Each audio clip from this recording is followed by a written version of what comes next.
Hi, welcome to Royally Speaking. I am Demi J. Hey y'all, I'm NY Tasha. And we're going to spin the wheel. And Let's it's get going to pick a started. topic from the previous week. Oh, Let's get that's started.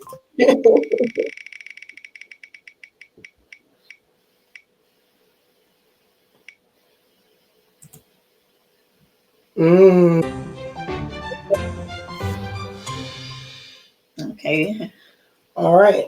Thank you, Wheel, for picking our topic. Okay. I have no idea where to start. Let's start with a video then. Happened, I'm sure we don't have to tell you. If for some reason you don't know, pretty much a plane and a helicopter had a collision in DC. What day was that? Let me see. Wednesday, January 29th. Wednesday. It was American Eagle Flight 5342, and it collided with a Black Hawk helicopter. Wasn't that American Airlines? No? I didn't know they were calling it American Eagle. I don't know. Maybe that's a type of American Airlines flight. It could be. It could be one of the. I didn't even know they were calling it American Eagle. Maybe there's. Oh, okay. Maybe it's the Eagle logo. Let's see. It says American Eagle flight. Yeah, that's what. Yeah, I got that information but it is from American somewhere. Airlines, though, right? That's the real question. Was the airline? I don't know if American. I'm assuming, yeah. Very interesting. American Eagle. Maybe not. Maybe it's its own brand. Maybe they changed the name from. It's a branch of American Airlines. So yeah. Yeah. Okay. It's a branch. Okay. All right. So both are true. Yeah. Interesting. Waters today in the Potomac River, trying to recover the wreckage from the American Airlines jet and the Army helicopter, both colliding, killing everyone on board the two different aircrafts. And we're learning more today about the 67 people who lost their lives in this disaster, as they are now being identified. Lobleton's Ben Kennedy starts our team coverage off. He is live near the crash site in Arlington, Virginia, with the latest on what went wrong in the skies. Pause. Before I play the rest of the video, warning, graphic content. A couple of these videos have some graphic content, don't they? Yeah. So. Alexis, first, it has been a rainy afternoon here in Arlington, Virginia. Just outside the crash site, crews are working through this cold, wet weather to find out what happened. But first, we want to show you a new video obtained by CNN, and we do want to warn you that it might be hard to watch. This new angle is from Wednesday night's crash. You can see the passenger jet and the military helicopter fly towards each other, collide, then explode as pieces of both aircraft fall into the Potomac River. It is video like this that could play a key part in the investigation to find out why this took place. Under heavy rain, divers today returning to the wreckage of the waters of the Potomac, working with the NTSB. They will help locate more bodies, more parts of the aircraft, and more clues. Wednesday, American Airlines Flight 5342 flying towards Reagan National Airport runway 33 with just 2,400 more feet left to go. The Army Black Hawk helicopter approaching from the other side of the Potomac River when the Black Hawk slammed into the American Airlines plane, both aircraft falling into the icy water below. In early focus for the investigation, the flight path and altitude of the helicopter. Preliminary data shows it was flying at about 350 feet when it should have been under 200.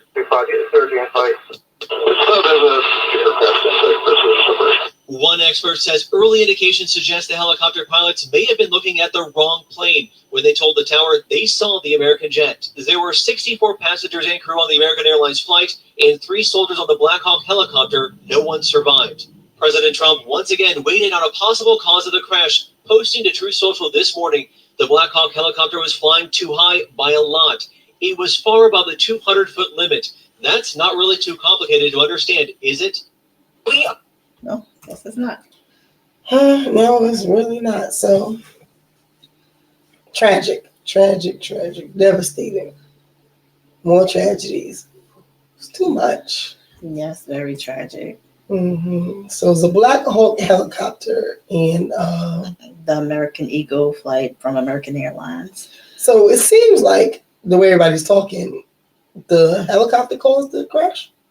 It seems like that's what because the apparently when a plane is in landing, they're not supposed to change course at all when they're the landing plane. And then they were already flying too high. Yeah, the helicopter was flying too high. Yeah, I was saying it's the helicopter's fault. Or Yeah, well, I was also explaining why it wouldn't be the plane fault anyway. Oh, regardless, because they can't change course. Yeah, when they're landing, especially not that close. So what? Okay, so what if the plane saw the helicopter? Mm-hmm. He can't change course. They're not supposed to. The helicopter's supposed to be changed course. First of all, so he's just supposed to assume he's not supposed to be like, oh, shoot, I gotta get out of here. Right. He's supposed to assume the helicopter's going to be also like, oh, also it's easier for the helicopter to change its course than the plane to change its course. That's true. The helicopter is much smaller. Right. Yeah. So I would assume the pilot of the commercial flight, which is the American Eagle flight, would see the helicopter and be like, I'm sure he's about to move, or they're about to move, or whoever it is. Air traffic control is supposed to be communicating all of that because the helicopter has no direct communication with the plane. Well, I'm only putting myself in the pilot seat. Right. And I'm the pilot, and I see a helicopter, and we're about to crash. The pilot is also supposed to listen to air traffic control of everything. So the air traffic controller told me that there's a helicopter in your way. The plane. I'm the pilot of the plane. Oh, you're the pilot of the plane. Not right. I'm putting myself in the seat of the pilot of the plane. Right. Pilot, co-pilot, whoever's supposed to know. Air traffic control already said, watch out, there's a helicopter right there coming straight for you. I'm still not supposed to move.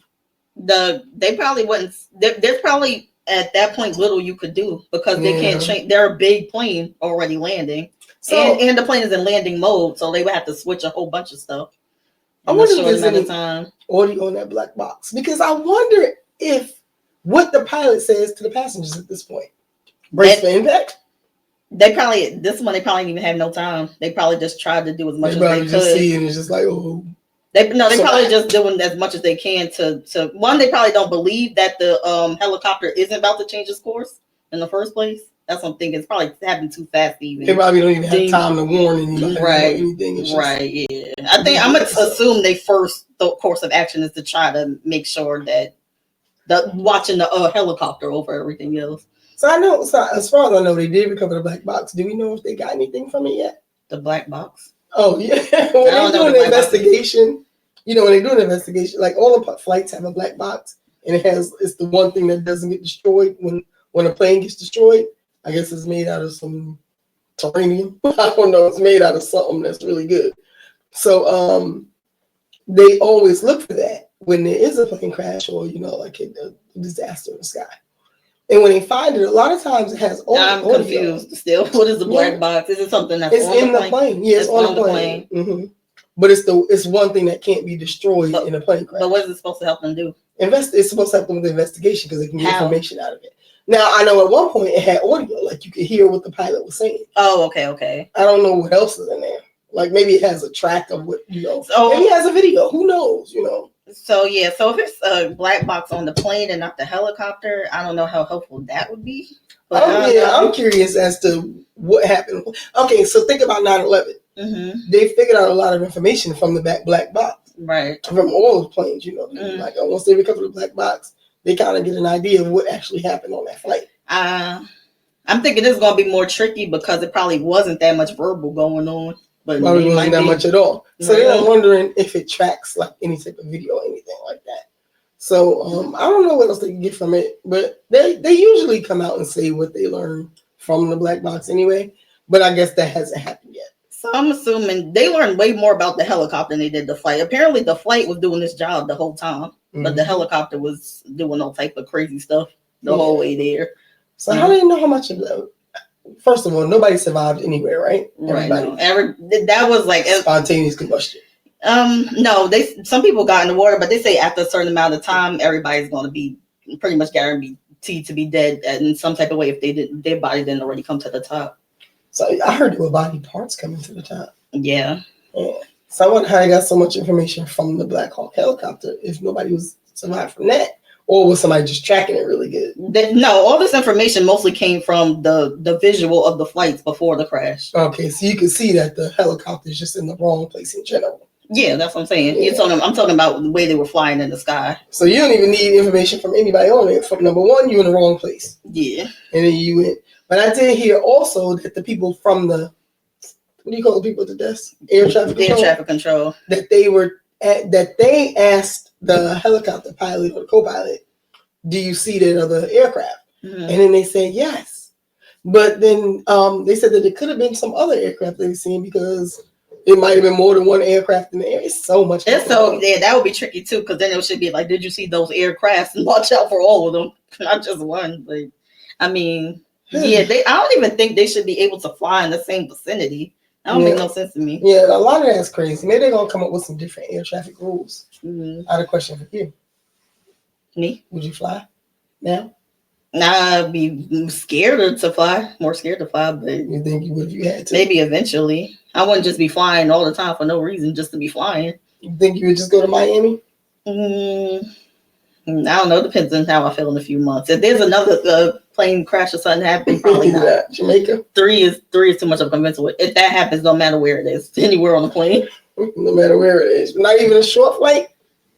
This was a short flight. Yeah, that was a short flight. Yeah, you're right. Yeah. Okay. I just had to ask. I feel like I'm missing something from this situation, but maybe not. No. Okay, I think that was it. I got something I want to add. So they covered 41 bodies out of 67. So some of them they had so much trouble recovering the bodies. Oh, recovered. Okay, yeah. What did I say? Recovering the bodies from the what was it? The Potomac River. Oh, okay. So that means that's still a good number, but that means there's still some. Basically, they know there are no survivors because nobody could survive. There's some miracle, yeah, but no. But there's still. I'm not even about to count in my head, but there's still a lot of bodies missing. Yeah, maybe at least 20. Mm-hmm. Okay. As of right now, when we doing this part. Jonathan J. Campos was the pilot. Yeah, he was Captain Jonathan Campos. I don't know why I didn't get a picture of him, but yeah, he was the pilot. They didn't give information on who the other people on board were, but there was before people on TikTok were trying to falsely accuse this transgender of being a co-pilot on the helicopter. But apparently, because of Trump saying it was DEI hires, and so everybody was wondering which DEI he was talking about. Right. So apparently that person came out and they were allowed. They did work there, but they were allowed. So apparently they weren't a part of this at all.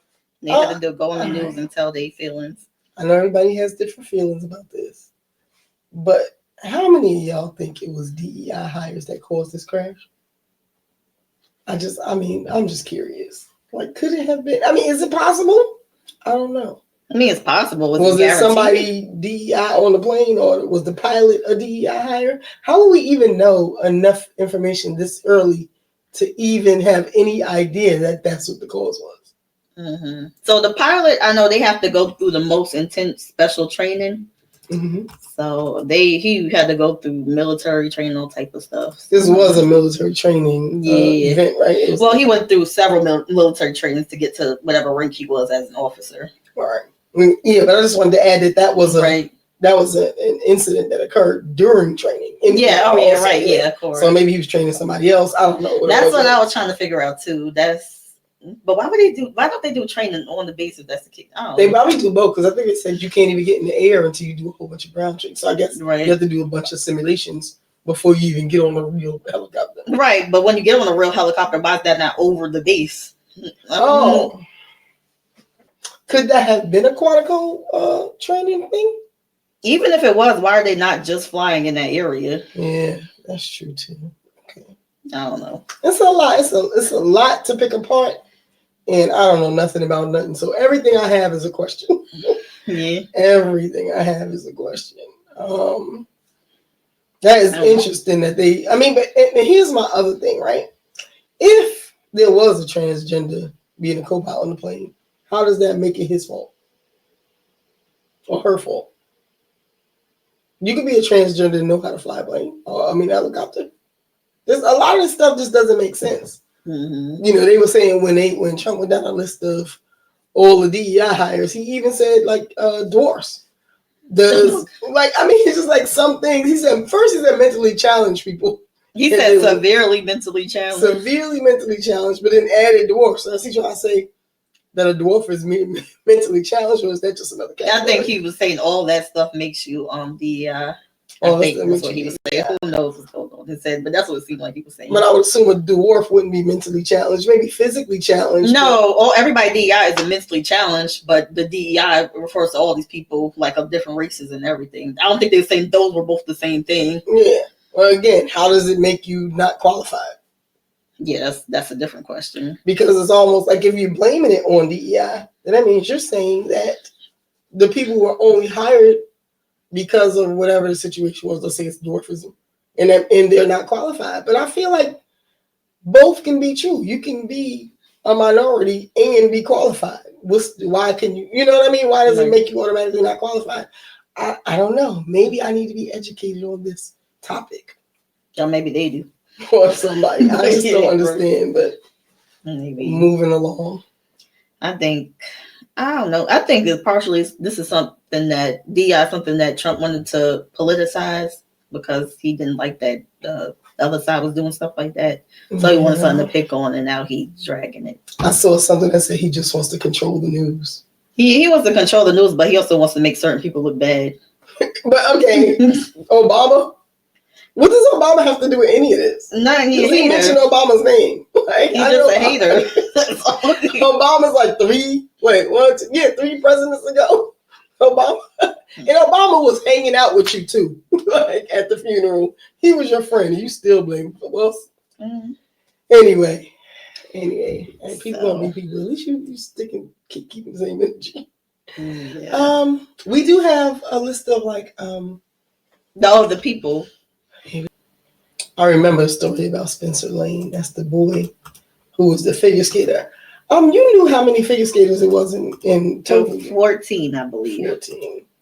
Spencer Lane shares a chilling photo from inside the American Airlines flight that crashed in Washington, D.C. January 29th. The rising star and member of the Skating Club of Boston in Norwood, Massachusetts, posted a photo on his Instagram story shortly before takeoff of the view from his seat over the wing of the American Airlines plane. With the plane still on the tarmac in Kansas, Spencer wrote ICT to DCA over the picture, referring to Wichita and DC's airport codes. Lane was one of 6 members of the Skating Club of Boston who died in the crash. His mother, Christine Lane, was also on the plane. She had accompanied her son on the trip back from the U.S. Figure Skating Championships at a national development camp in Wichita, Kansas. Spencer's excitement was palpable on his social media, who shared more insight on Instagram about participating at the camp. He writes on a photo alongside other figure skaters, quote, "I'm so happy to have qualified for National Development Camp earlier in November. It has been my goal almost ever since I became aware that it was a thing. I learned so much new information that I can apply to my everyday life and met so many amazing people." On TikTok, he shared a video of himself gliding through the air and executing a triple jump with the caption, "End of camp, triple toe loop." His father, Doug Lane, telling CBS Rhode Island affiliate WPRI that Spencer fell in love with ice skating just a few years ago. It was really just kind of a force of nature. And about 3 years ago, saw Nathan Chen in the Olympics and decided, hey, I could do that. Spencer was part of a group of 14 figure skaters and their coaches and families among the 60 passengers and 4 crew members on board American Airlines 5342 who died after it collided with a U.S. Army Black Hawk helicopter. So it was just interesting that he had just posted about how happy he was about making it to be a part of that figure skating event. Was it an event or a camp or something like that? I'm pretty sure it was an event. You meant to race skaters. Yeah. So, and that's where they were coming from. And he looked like he was doing a good job. Oh, there's a little girl too, isn't there? Yeah, there's a few of them. A few little boys and a few little girls. So is it for children? I'm assuming because most of them were children. Oh yeah, that's what makes it even more sad that there were children in this, so they didn't even get a chance to like pursue their dream. And it's just like, did they? Okay, so my question is, did the event already happen, or were they on their way to the event? If I'm not mistaken, they were on the way back from the event. Okay, so they at least got to do it. Yeah, because isn't that what he just said in the video? Yeah, because he was celebrating. Yeah, that's right. You're right. Yeah. Mm-hmm. And Spencer was on Everly 14 and Lydia 11. what I was gonna say right before we went to the suspense, was on there, and so was his mother. So both of them, man, unfortunately perished. Is this Spencer or somebody else? That's Spencer right there. The leaders of the figure skating community thing. Oh, those are the adults who were like running the show. Yeah. And then there's another lady that was on board. She wasn't a part of the figure skating, but she was on board. Tonight, we are learning more about the people on American Airlines Flight 5342. And one of those individuals, Kia Duggins. She was Miss Butler County, not once but twice. She went on to become a civil rights attorney. KSN's Peyton Steiner is live at Eisenhower National Airport tonight. Peyton, what are you learning about Kia and her remarkable life? Jeff, Juliet, Kia Duggins was well known in Wichita as a social rights advocate and general upstanding citizen. Duggins graduated International Baccalaureate from Wichita East High School. She went on to study at Wichita State on a Barton Scholarship, and in 2017, she sat down with KSN for an interview about student advocacy on campus. After WSU, she went on to Harvard Law School and graduated. During her academic career, she interned with Michelle Obama as part of the Let Girls Learn program. She graduated from Harvard and pursued a career as a civil rights attorney in Washington, D.C. She was set to start a job as professor of law at Howard University, writing in a statement, "As a civil rights lawyer, she dedicated her career to fighting against unconstitutional policing and unjust money bail practices in Tennessee, Texas, and Washington, D.C. Her loss is being felt across the county as a bright light of nothing but potential." Former Sedgwick County Commissioner Lacey Cruz wrote in a post on Facebook, "She was a brave and beautiful soul, a light in the fight for civil rights. Her loss is heartbreaking, not only for her family and friends, but for everyone who believes in social justice and equality." Outside of her academic career, she also competed in Miss Kansas and won Miss Butler in 2014. We reached out to friends and family to discuss a little bit more about what she was like. So she was a professor at Howard, a graduate of Harvard. Wait, no, she was a graduate of Harvard. She was about to become a professor.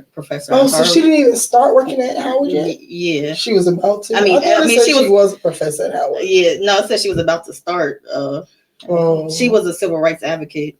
Yeah, I know, activist. Activist, yeah. Yeah, I know that. And she did a lot of work. Yeah, she worked with Michelle Obama. Yeah, so that is very, and she was young. Yes. And had a bright future.